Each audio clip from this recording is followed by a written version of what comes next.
ঢাকা মুন্সিগঞ্জ আঞ্চলিক সড়কের মুক্তারপুর অংশের ৩ কিলোমিটার এলাকা যেন মরণ ফাঁদ। খানাখন্দে ভরা এই সড়কটি যানবাহন চলাচলের অনুপযোগী হয়ে পড়েছে, আর এতে চরম দুর্ভোগে পড়েছেন স্থানীয়রা।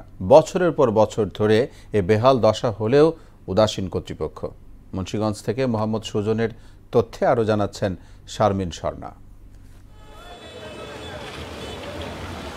গণপরিবহন বলতে লক্কর ঝক্কর কিছু লোকাল বাস আর সিএনজি চালিত অটোরিকশাই এই সড়কের প্রধান বাহন। বেহাল অবস্থার কারণে এই সড়কে ভালো কোনো যান চলাচল করে না। খানাখন্দে ভরা সড়কটিতে সামান্য বৃষ্টিতেই জমে যায় পানি। এতে বড় বাহন চলাচল বাধাগ্রস্ত হয় বলে জানান স্থানীয়রা। অনেক রোগী এখান দিয়ে চলাফেরা করে, অনেক ঝুঁকিপূর্ণ। বর্তমান রোডের অবস্থা খুব ভয়াবহ। আমরা এটা দ্রুত সংস্কার চাই। এই দুদিন পর পর ঠিক হয়, আবার ভেঙে যায়। ঠিক আছে, মানে নিম্নমানের যে কাজগুলো হয়েছে সেজন্য রাস্তাটা কোনোভাবেই ঠিক হয় না। আমি আশা করি সরকার খুব দ্রুত রাস্তাঘাটে উন্নয়নের কাজ শুরু করবে। রাস্তাটির দুরবস্থায় পরিবহন চালকরাও ক্ষুব্ধ।